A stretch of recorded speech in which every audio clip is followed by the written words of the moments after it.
Next, we have a conversation about Kim Kardashian on single motherhood. She recently was on a podcast where she talked about the struggles of being a single mom. How do we get her on this podcast? That's what I want to know. Yeah, what the heck? I am an unapologetic Kim Kardashian stan. Kim. Let's go. Yeah. Let's go. By the way, the best thing in Fast X, if you didn't go see Fast X, guys, I can give you no greater reason to go see it than you get to see Pete Davidson get punched in the face. Oh, that's awesome. Boom. It's amazing. I just want to see that clip. I, don't want to see I know, right? So here's what she said. I'd say parenting is the thing that has taught me the most about myself. It's been the most challenging thing. There are nights I cry myself to sleep, she admitted. Like what just happened, all the moods, personalities, and sometimes they're fighting and there's no one there. That's really sad. Yeah, it is. But it's also a sign of the times, right? That's not an uncommon story at all. Right. It's sad that someone like Kim Kardashian, who has limitless resources, you could have your kids raised by nannies their entire lives, but that's never going to measure up to a stable, intact family. Yep. Or a two-parent household. But it's never going to be the same thing. Always the road that they chose, yeah, given the methods that they've chosen to have kids, be it surrogates, the fact that the men are pushed out very regularly in that family and seem to be treated with less importance, far less important than the women in it, because the women are a brand. The men are a part of that brand, but it's a very, very small part of that brand. Yeah, it's basically like in wrestling, you have what are called jobbers who are just there to lose to the good wrestlers to elevate their status. The men are the jobbers of the Kardashian family. They really are. It does seem like they're routinely humiliated and excommunicated in that family. Yep. And it bears mentioning that Kim did initiate her divorce. Well, as we know, women initiate 80% of the divorces in this country. And I'm not saying I'm privy to all of the circumstances there, but clearly Kanye wants to be an involved dad and has publicly said so many times. But I think that because the Kardashian family is this media empire, it's impossible to coexist in it. Yeah. Unless you have all of the same interests. Well, it used to be back in the day when you were a family branded company, you were still selling a product that wasn't the family itself. Yeah. It was what was it, the episode of there was a show called Warehouse 13 where the character of Micah has her dad owns a bookstore called Baring and Sons. She goes, he goes, oh, you have brothers? She goes, no, he just thought son sounded more classy. Yeah. So it's but in their world, they're the product. They're not selling something else. So whose part of the family is even more important than it would be if you were just a media empire, whether, some family that owns a bunch. The same thing in a lot of ways happened to Trump. Not to bring it back to politics, but now the family are all part of that business every bit as much as he is, because once you get pulled into politics, the whole family comes with you, and you should be wary of any and all political dynasties. It's not a good thing. But I'm saying it's in the similar vein, right? When he was on The Apprentice, it's not like his family was the most important part of that show. They didn't become part of it until he started to run for office. Then the family is everything, not just him. Sure. So. I think it's clear that Kim has used her control over the media to hurt Kanye's public image. She's an evil genius. And I don't even know if she's evil or if she's just kind of a chaotic neutral. She's chaotic neutral. I have no idea. But it's clear that that's been the case, and it's done a toll on Kanye's mental health. Yeah. Clearly, him and his new referring wife. To him, she said, "It's me to play good cop and bad cop. So that's definitely a challenge. Something I'm working on is being a little bit firmer." So she has to play good cop, bad cop with her now ex-husband. It's weird to me to play that card when she's, from the beginning, seemingly after this divorce, been continually provoking him on purpose, especially with her relationship with Pete Davidson. But that was insane. I imagine that how she treats her kids is different than how she handles her relationship's public image. But you can tell yourself, just like she's previously said in interviews, I shield my kids from what's going on the internet and what people are saying about them and about my marriage and all of that.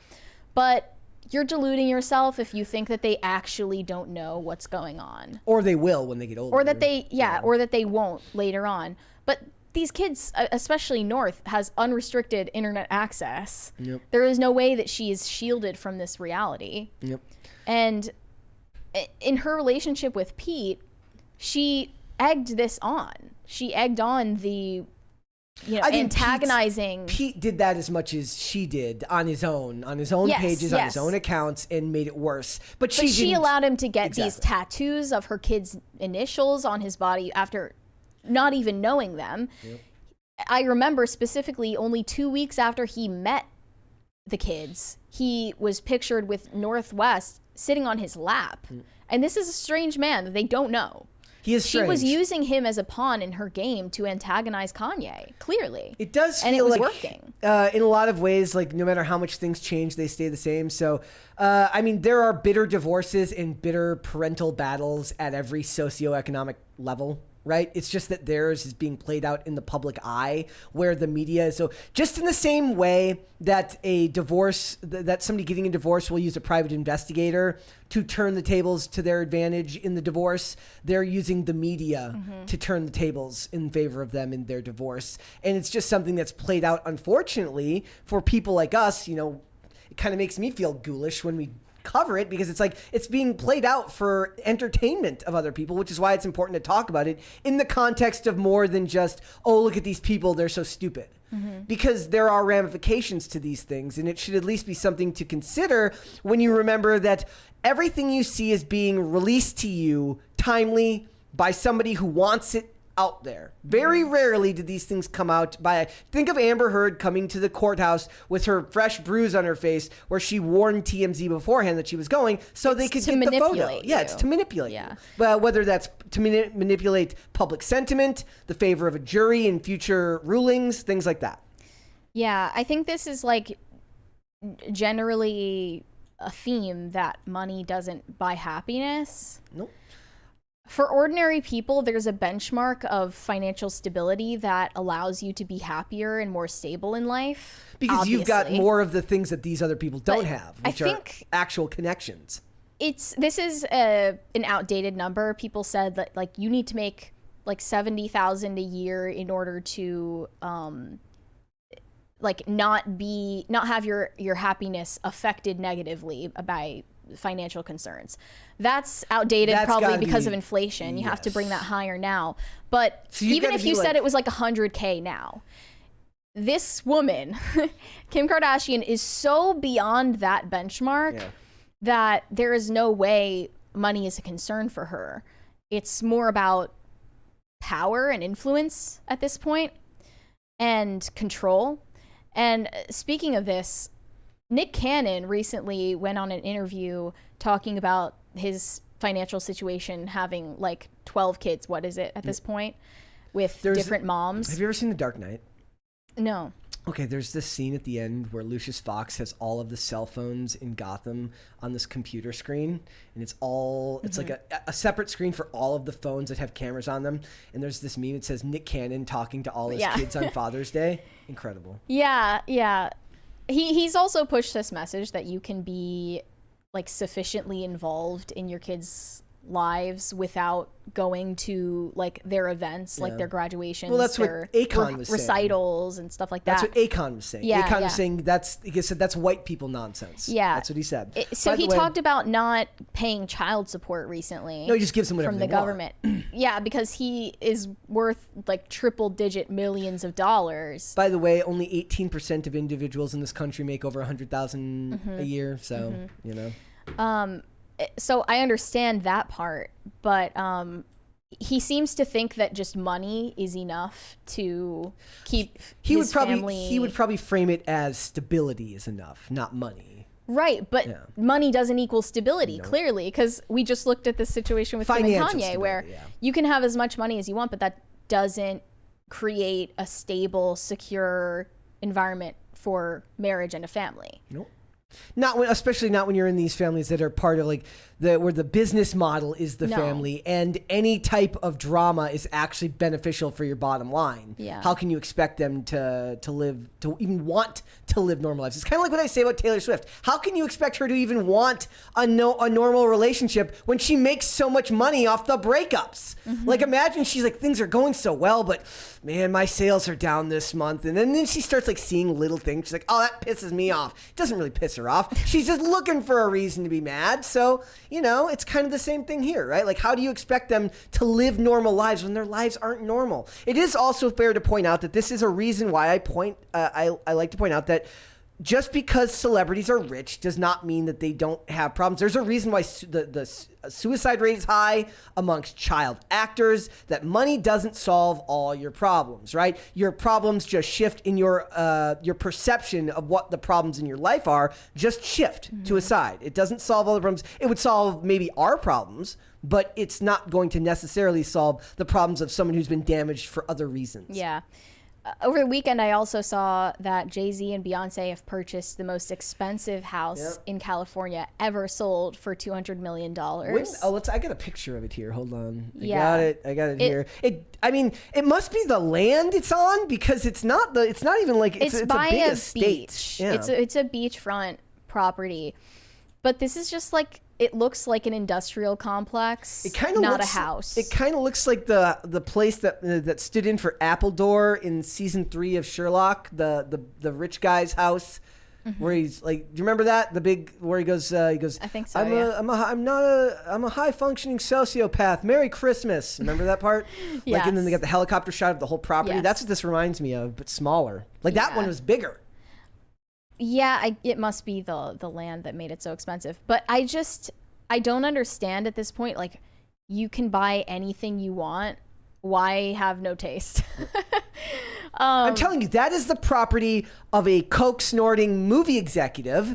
That's why all the surfaces are glass, so you can wipe up the coke residue, and it's easy to clean the surfaces from all the fluids that happen at your weird eyes wide shut parties. And also easier to clean up crime scenes. Exactly. Well, which I'm not making any accusations, but just saying. Eyes wide shut parties. Make your own conclusions about that. Left Field in the chat says, looks like a drug lord's U.S. home. See, I was right. It looks so bad. Like, it looks like the most soulless. Like, it's got the red postmodern chairs that look like blobs because they're supposed to be high art. Money can't buy you tastes, and it also can't buy you happiness. And it's obvious at this point that Jay-Z and Beyonce are in a more of a business relationship than a marriage, than a romantic relationship. Chen Razig in the chat says, people who say money doesn't buy happiness have never gone without money in their life. I've been poor most of my life, and it's not about buying happiness. It's that sadness, misery, and personal problems are relative to your life situation. As your life improves financially, a lot of the time other concerns are brought up. A lot of that is, who do you trust once you have a certain amount of money, right? Then people are just, look at the people who win the lottery. There's a specific window that you need to fit in money-wise so that it doesn't affect your happiness, is what I was saying. I'm not saying money doesn't affect happiness. There's a $20 super chat right there. 1,000-foot Derp End said, Brett asked why Kim would want a relationship given her income. When I say women are a purchase, people act offended. Thanks for indirectly confirming it is a transaction financial move for them. Good to have you on the team. What? Did I say, is that what I said? I think you were talking about Taylor in that context. I was talking about Taylor Swift in that context, I think. Because she makes money off of ending her relationships. Yeah. I don't really have an opinion on Kim Kardashian's relationships. Taylor Swift. Then we have I find the Taylor Swift relationships highly interesting. Imagine being that guy. Being that guy, and like you get in there, and it's kind of like a game of Frogger, where it's like all the pitfalls, and you're just weaving in and out of them. Don't want to be like him. Yeah. Don't want to be like him. Now you got Maddie Healy in there, who just bulldozes through them all because he doesn't give a crap, and it's kind of the perfect encapsulation of the bad boy who gets to like. It's all the means. It's like, why do the women's like all the stable guys come up? They're like, I'll give you, it's like, I'll love you forever. I will send you a good morning text every day. I will give you security. I will give you happiness. And they're like, ew, gross. And then some dude who's never is like, no job, no nothing, treats her like crap, comes in. They're like, ooh, he's so cute. I think Taylor has rebellious phases vicariously through her boyfriends. Yeah. And there's one more $20 one. Deuce Boogaloo said, fairly common for fathers to use money to justify bad behavior. My own dad made $180K a year, but would also verbally abuse my mom. And if I called him out, he'd say, I work like a dog to provide. I don't have to take this. Well, verbal abuse is not good either. You shouldn't be doing that. It's I've been watching Veronica Mars, guys, which, by the way, Brett recommends. You should watch Veronica Mars for all the puka shell necklaces and the early 2000s clothing, which is just incredible. And the show has this guy's dad and mom are just a mess. I think his name's Logan. I'm like 11 episodes in, if I remember. And his dad and his mom is like, his dad's abusive, beats him with a belt. Mom is like drugs and alcohol. Like it's kind of that story that they have of that time period where it's like she self-medicates because life at home is so unhappy and everything like that. And it's so interesting to see what Hollywood presents, what they think family life is like. Because in that show, it takes place at like an elite high school, where like it's the town of Neptune, California, where you're either the child of a millionaire or you're somebody who works for the family of a millionaire. It's sort of like Gossip Girl in that way too. I think that's my ultimate point, is that no one should be looking at Hollywood for examples of functional relationships, marriages, or families, because they're in circumstances that simply don't resonate with the vast majority of people's life experiences. Yeah. And I mean, Jay-Z and Beyonce are both, like, I'm sure, flagrantly unfaithful to each other and don't consider themselves to be in any type of exclusive relationship anymore. It's a transactional business one. We're speculating now, but yeah, the speculation would be that it's seen as more of a business. Well, the infidelity, that's not even speculation. Like that's been confirmed by Beyonce herself. In the chat, they say poor and rich, or poor and depressed, or rich and depressed, which is worse. In the show Dark Angel, there's this part at the beginning where the character says it's post EMP attack on the United States. And they talk about it, and it's funny because I don't think it would actually resonate today, where they talk about, she goes, what I don't understand is why they call it a depression, because everybody's broke, but not everybody's really all that depressed, because you come together as a community. And when a community goes through something horrific, you band together. That's why they always talk about like the only thing left that could ever bring America back together would have to be like a terrorist attack from the outside, because a community comes together when there's outside forces at work. For these celebrities, they kind of implode from the inside. Yeah. So. Yeah, I wanted to make it clear, by the way, that I'm not saying money doesn't affect happiness. I'm saying there is a proven benchmark for how much money can shield you from things that negatively affect your happiness. Those types once you pass way beyond that benchmark, then you end up in the depressed pool with everyone else. I was at when I was getting my car inspected earlier, right? And this lady's getting her bill, and they're like, it's like $1,000, and then they're like, oh, by the way, you have 2 tires that have just huge gashes in them. They're like, now it's like $2,000, and she's like, oh, okay, like. There's a certain tax bracket where you're like, oh, $2,000. Okay, I can afford that right now. There's other tax brackets where it's like, I can't afford to just drop $2,000 on something right now. This lady was in a tax bracket where it wasn't going to bother her, but she might have whole other things that concern her or make her sad or depressed. Like it's got nothing to do with the money aspect of it, or the having of more money might offer other problems. People coming to you. That's why lottery winners end up being so miserable, right? They have 10,000 new cousins and brothers who they never knew about, who want to use them. This came into the conversation about marriage and divorce when I was on Whatever as well. Yeah. People are getting into marriages for all the wrong reasons and then wonder why it doesn't work out and wonder why our divorce rates are so high. Like, you jump into a marriage with someone just as fast as you jumped into bed with them. Or you get into it for money reasons. When it's actually about, like, how much are you willing to sacrifice for another person? Like, on a personal basis.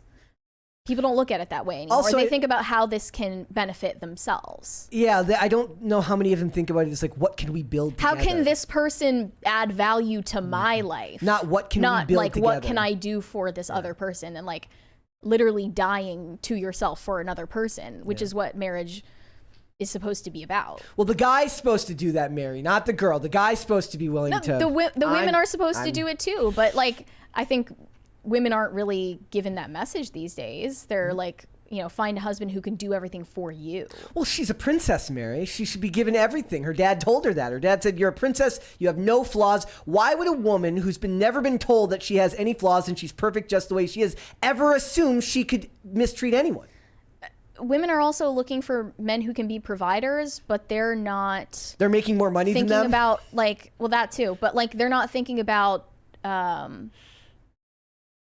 the equal, like, trade that comes into that, which is that you, in a normal, like, healthy situation, a wife is quite literally giving up her body to give this man progeny. Like, isn't the dude like, if we're that's talking, a huge sacrifice in and of itself. If we're talking in these relationships, it's kind of like they said earlier, like, if it's a one income household and that dude gets up every day and goes to work and works very hard, whether he's working with his hands, whether he's giving all of his time, working 12 hours a day to make sure that that family has everything they need, is he not sacrificing his body in a way as well?